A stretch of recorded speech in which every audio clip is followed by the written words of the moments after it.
මගේ අක්කර 6ක විතර වත්ත දැනට වැල් 1500ක් විතර සම්පූර්ණයෙන්ම විනාශ වෙලා ගිහිල්ලා ඉතුරු වැලුත් භාගයට කොළ හැලි මේ කහ පාට වෙලා තියෙන්නේ. මේ සමහර වැල් වල මේ ආදායම උනත් ගන්න බැරි වුණා. ඒ වගේ කරල් පිටින් මෙහෙම මැරලා තියෙන්නේ. මේ නියගේ තමයි. දැන් මේ හරියටම අපිට මාස 3ක් විතරම වර්ෂාව නැහැ මේ පැත්තට.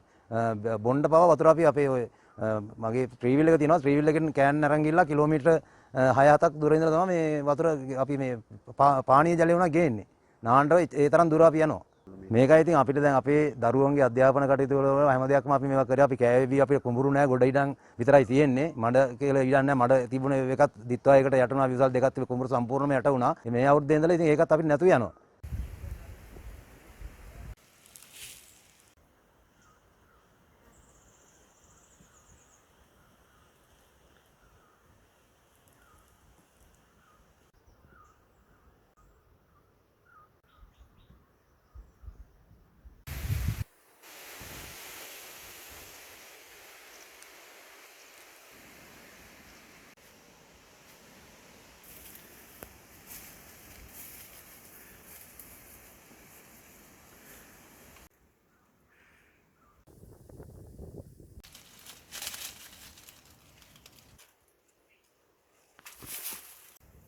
රසක් අවරන්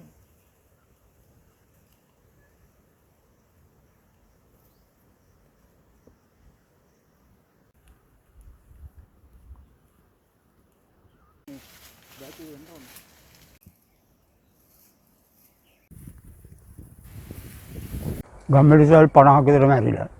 පොල්වැල 10ක් විතර. කෙසෙල් පඳුරුවන් 100ක් විතර. වෙන නම් ඉතින් අන්නාසී යරවා ගෙඩි කඩන්න බෑ ඔක්කොම ටිකක් තියෙනවා 200ක් විතර.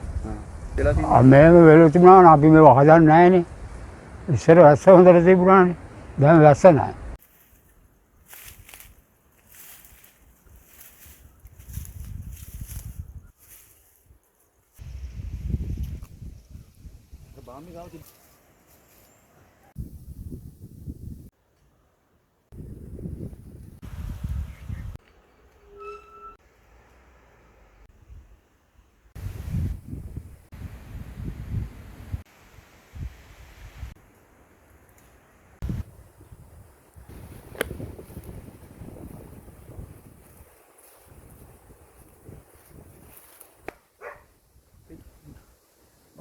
විස්සකට ඉහළින් මේ වාගේ නියගයක් ආවා.